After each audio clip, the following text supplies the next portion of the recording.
What's up, guys? Crisis here, back with another episode of my POV vlog series, this time episode 2.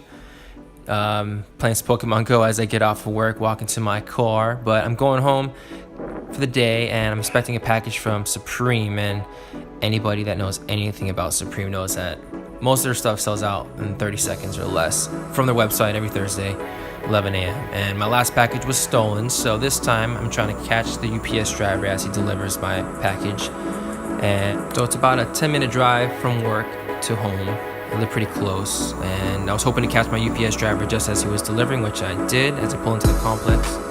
Pretty much gonna stalk him all the way up until the point that he delivers my package, and I left a little note for him on my door so that he will leave it in my trash valet, which he did. Kudos to my UPS driver. So now I'm gonna leave you guys with a nice little unboxing video segment. Hope you guys enjoy the music, and peace, love, and respect. Don't forget to subscribe.